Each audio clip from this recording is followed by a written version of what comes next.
السلام علیکم ورحمۃ اللہ وبرکاتہ۔ الحمد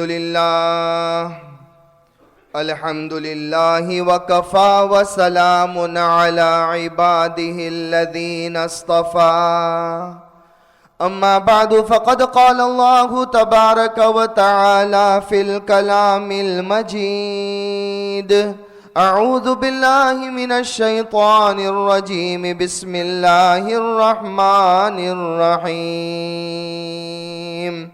ان اللہ وملائکتہ یصلون علی النبی یا ایہا الذین آمنوا صلوا علیہ وسلموا تسلیما، اللہم صل علی محمد النبی الأمی وعلی آلہ وسلم تسلیما۔ بزرگان محترم، امت کے نوجوانوں، پیارے بچوں اور گھروں میں ریسیور کے ذریعے سننے والی میری پیاری مائیں محترمہ، بہنیں اور امت کی پیاری بیٹیاں، آج پھر انشاءاللہ تعالی 10 سبق پڑھے جائیں گے۔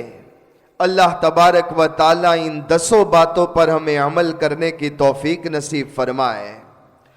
لیکن اس سے پہلے آپ کو یہ عرض کر دوں کہ آج جمعہ کی رات ہے، اور جمعہ کی رات شروع ہوتے ہی ہمارے زبان پر درود پاک کا ورد ہونا چاہیے۔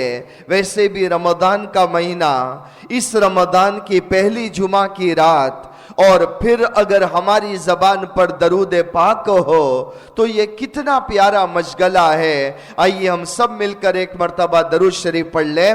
اللہم صلی علی محمد وعلی آل محمد کما صلیت علی ابراہیم وعلی آل ابراہیم انک حمید مجید، اللہم بارک علی محمد وعلی آل محمد کما بارکت علی ابراہیم وعلی آل ابراہیم انک حمید مجید۔ بسم اللہ الرحمن الرحیم۔ اسلامی تاریخ۔ مدینہ منورہ سے تقریباً 3 میل کے فاصلے پر ایک چھوٹی سی بستی ہے جس کا نام قبا ہے۔ یہاں انصار کے بہت سے خاندان آباد تھے اور کلثوم بن ہدم ان کے سردار تھے۔ ہجرت کے دوران حضور صلی اللہ علیہ وسلم نے پہلے یہیں قیام فرمایا اور کلثوم بن ہدم کے گھر میں مہمان ہوئے۔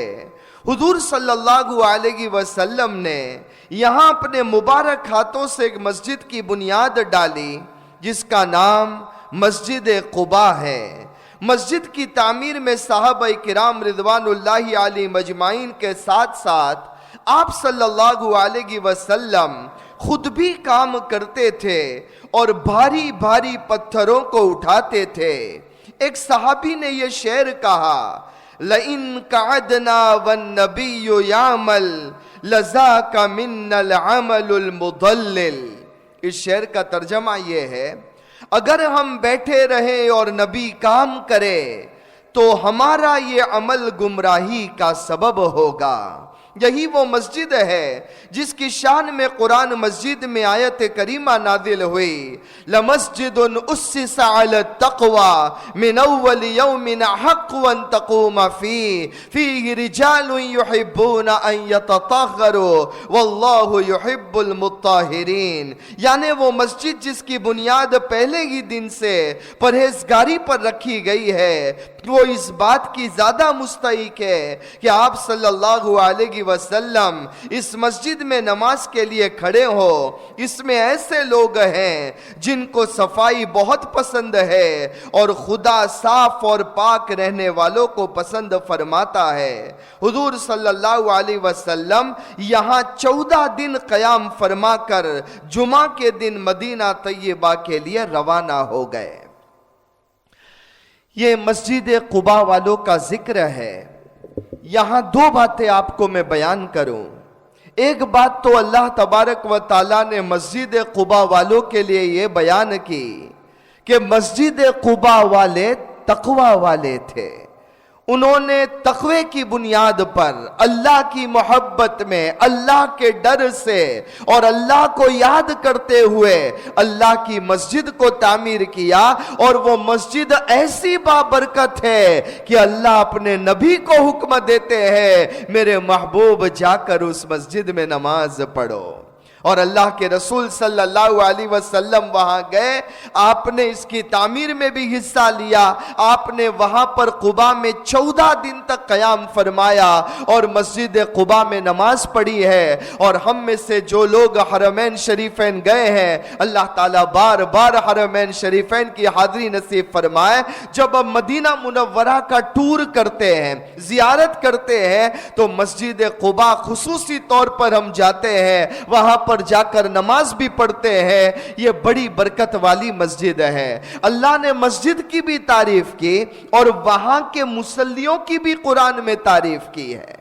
اور اللہ تعریف یہ کرتا ہے وہاں کے مصلیوں کے بارے میں، فِيهِ رِجَالٌ يُحِبُّونَ أَن يَتَطَهَّرُوا وَاللَّهُ يُحِبُّ الْمُطَّهِرِينَ۔ اللہ فرماتے کہ یہ قباء کے جو مصلی ہے اور قباء والے لوگ ہیں، ان کے اندر ایک کمال یہ ہے، یہ پاکی بہت زیادہ حاصل کرتے ہیں اور یہ پسند کرتے ہیں پاکی حاصل کرنا۔ اور جب انہیں پاکی پسند ہے، اللہ فرماتے ہیں مجھے قباء والے پسند ہے۔ قرآن کہتا واللہ یحب المطہرین، ایسے پاکی حاصل کرنے والوں سے اللہ محبت کرتے ہیں۔ ہمارے پیارے نبی صلی اللہ علیہ وسلم نے جب یہ آیت کریمہ نازل ہوئی تو قباء والوں کو پوچھا کہ تمہاری پاکی کا ذکر تو اللہ قرآن میں کر رہا ہے، تمہاری پاکی کے بارے میں تو قرآن میں آیت کریمہ نازل ہو گئی، اصل میں تم پاکی کیسے حاصل کرتے ہو؟ تو قباء والوں نے یہ کہا کہ ہم لوگ جب استنجے کے لیے جاتے ہیں پہلے ڈھیلے کا استعمال کرتے ہیں۔ آج کل ہم ٹوائلٹ پیپر یا ٹوائلٹ ٹیشو کا استعمال کر لیتے ہیں، تو پہلے ہم ٹوائلٹ رولز کا یعنی ڈھیلوں کا استعمال کرتے ہیں، اور اس کے بعد ڈبل صفائی کے لیے پانی کا استعمال کرتے ہیں۔ تو ٹوائلٹ پیپر کا بھی استعمال کرتے ہیں، اس زمانے میں ڈھیلوں کا استعمال ہوتا تھا، اور پھر پانی کا استعمال کرتے ہیں۔ ہمارے پیارے نبی صلی اللہ علیہ وسلم نے فرمایا تمہارا اس طریقے سے پاکی حاصل کرنا اللہ کو اتنا پسند آ گیا، اللہ تعالیٰ نے تمہارا ذکر قرآن کریم میں بیان کر دیا۔ تو یہ دو باتیں ہیں، دیکھو میں آج دونوں باتیں آپ کو کلیئرلی سمجھاؤں۔ ایک ہے نظافت اور ایک ہے طہارت، یہ دو ڈیفرنٹ چیزیں ہیں۔ نظافت کے معنی صفائی حاصل کرنا اور طہارت کے معنی پاکی حاصل کرنا۔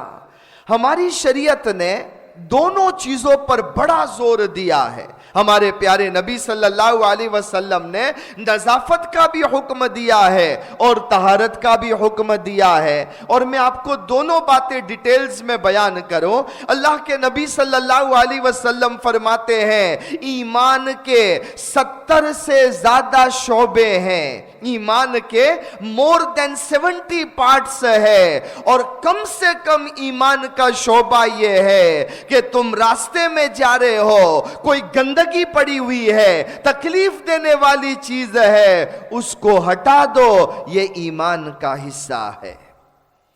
اس حدیث پر ذرا اندازہ لگاؤ کہ اللہ کے نبی صلی اللہ علیہ وسلم فرماتے ہیں کہ ایمان کا حصہ یہ ہے، تم راستے میں چل رہے ہو، تم نے دیکھا کہ راستے میں بنانا سکن ہے، تم نے دیکھا راستے میں تھورنز پڑے ہوئے ہیں، تم نے دیکھا راستے میں سٹون پڑا ہوا ہے، کسی کو لگ جائے گا، کوئی پھسل جائے گا، اسے ہٹا دو، یہ ایمان کا حصہ ہے، اور ہٹانے پر تمہارے نام اعمال میں صدقے کا ثواب لکھ دیا جاتا ہے۔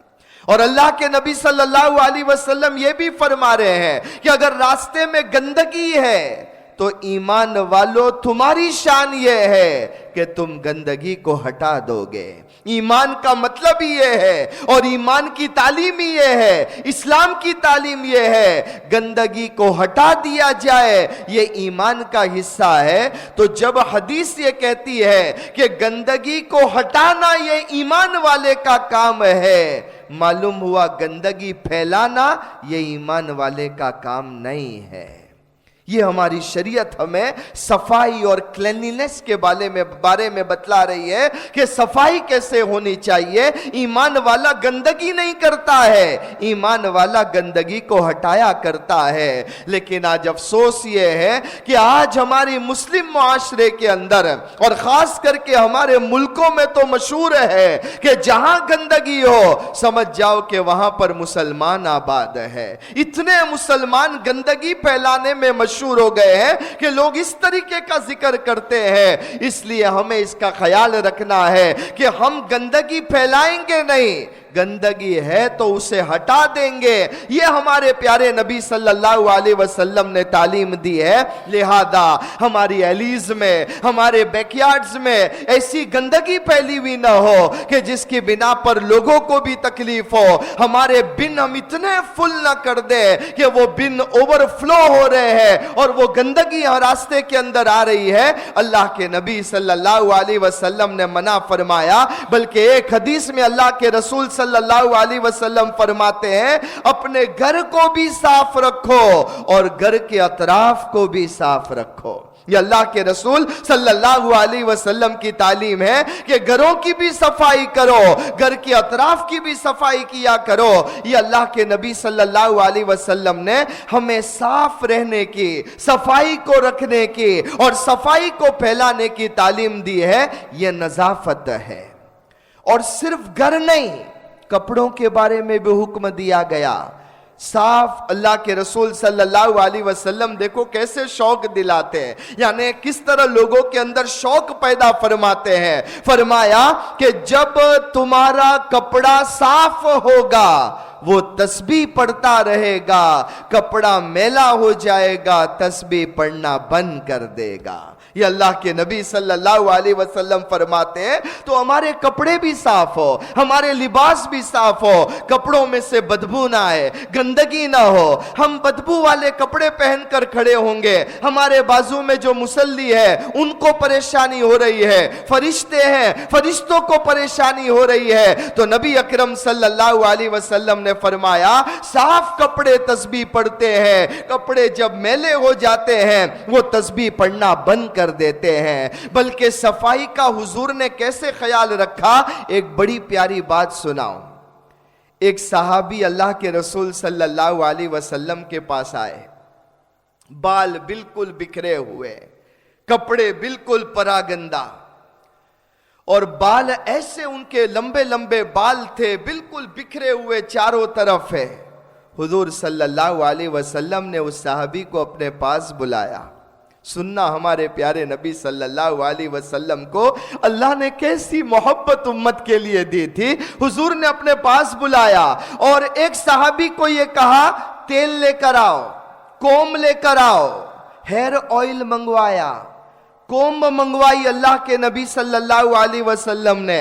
روایت میں منقول ہے ہمارے پیارے نبی صلی اللہ علیہ وسلم نے اپنے ہاتھوں سے اس صحابی کے سر میں تیل ڈالا اور کوم سے ان کے بال بنائے، اور پھر فرمایا کہ اب مرر لے کر آؤ، آئینہ لے کر آؤ۔ جب آئینہ لایا گیا اللہ کے نبی صلی اللہ علیہ وسلم نے اس صحابی کو بتلایا اور فرمایا اپنا چہرہ مرر میں دیکھو اور یہ بتلاؤ تم پہلے اچھے لگتے تھے یا اب اچھے لگتے ہو۔ اللہ کے رسول صلی اللہ علیہ وسلم نے فرمایا اب بتلاؤ تم زیادہ اچھے لگتے ہو یا نہیں؟ اور پھر حضور نے فرمایا ان اللہ جمیل یحب الجمال، اللہ خود خوبصورت ہے اور اللہ خوبصورتی کو پسند کرتا ہے۔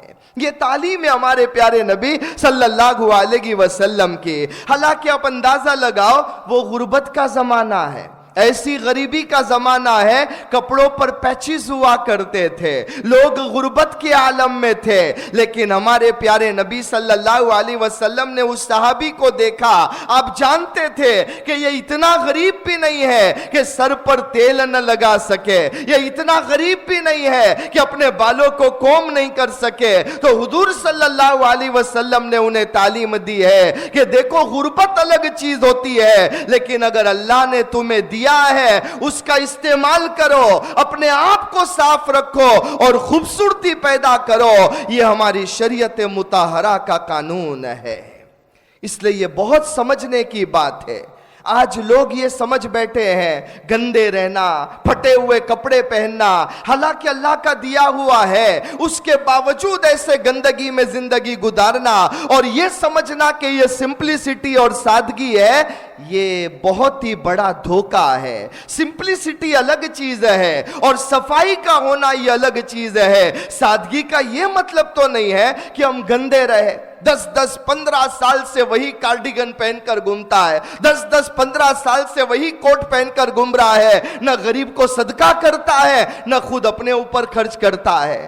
میں نے ایک قریبی پہچان والے کا واقعہ میں آپ کو بتلاؤں کہ اللہ تبارک و تعالیٰ نے اسے بڑا جذبہ دیا تھا، بہت محنت کی اس نے، کئی گھنٹوں تک۔ اس زمانے میں جب سردی کا اس کنٹری میں زمانہ تھا، اس زمانے میں اتنی محنت کرتا تھا وہ شخص، اور اس نے اتنی محنت کی ہے اور کئی گھنٹے، 12 گھنٹے 15 گھنٹے بھی اس نے دن میں کام کیے، پیسے جمع کرتا گیا، گھر میں اولاد بھی ہوئی، لیکن پہلے سے یہ معمول تھا اپنے پر خرچ نہیں کرنا ہے، وہی پرانے کپڑے میں، وہی پرانا کوٹ پہنے ہوئے، جوتے پھٹے ہوئے، ساکس کے اندر ساکس پھٹے ہوئے، اسی حالت میں پیسے جمع کرتا گیا۔ اس کے بعد میں وہ بوڑھا ہو گیا، پینشن شروع ہو گیا، بینیفٹس آنے لگے، وہ بھی جمع کرتا گیا، اتنا جمع کیا خدا جانے گدوں میں رکھتا تھا یا بستر میں چھپاتا تھا،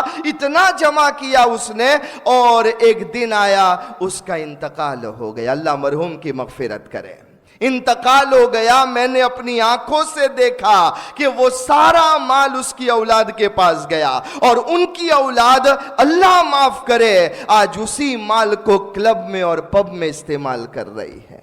نہ خود پر خرچ کیا، خود فاقوں میں اور ایسے عجیب حالت میں وہ دنیا سے گیا، نہ غریبوں میں تقسیم کیا۔ آج ہوا یہ کہ اولاد غلط راستے پر ہے، کلب میں اور پب میں وہ سارے پیسے استعمال ہو رہے ہیں۔ اللہ تبارک و تعالیٰ ہمیں سمجھ نصیب فرمائے۔ قرآن کہتا ہے وَأَمَّا بِنِعْمَةِ رَبِّكَ فَحَدِّثْ، کہ اگر اللہ نے تجھے نعمت دی ہے اس نعمت کا استعمال کر۔ کب تک تو چھپا کر رکھے گا؟ نہ غریبوں میں بانٹے گا نہ اپنے پر خرچ کرے گا، اور پھر ایسی گندگی کے عالم میں دوسروں کو تکلیف ہو، ایسی چیزیں اختیار کرنا، یہ ہمارے پیارے نبی صلی اللہ علیہ وسلم کا طریقہ نہیں تھا۔ اس زمانے میں غریبی تھی، غربت ہے، پیچز والے کپڑے پہنا کرتے تھے، لیکن اللہ کے نبی صلی اللہ علیہ وسلم ایسے وقت میں بھی حکم دیتے تھے لوگوں صاف کپڑے پہنو، خوشبو کا استعمال کرو۔ وہ جمعہ کا واقعہ مشہور ہے، ہمارے پیارے نبی صلی اللہ علیہ وسلم جمعہ کی نماز پڑھنے کے لیے مسجد میں تشریف لے گئے خطبہ دینے کے لیے۔ جب مسجد میں انٹر ہوئے ہیں، حضور صلی اللہ علیہ وسلم نے محسوس کیا پوری مسجد میں بدبو آ رہی ہے، اور ریزن کیا تھا کہ اس زمانے میں مسجد نبوی چھوٹی سی تھی، روف بھی بالکل نیچے، ونڈوز نہیں، وینٹیلیشن کے لیے ہوا کی آنے جانے کے لیے راستہ نہیں، اور صحابہ کون تھے؟ جو پورا دن عرب کی تپتی ہوئی گرمی میں کھیتی کرتے،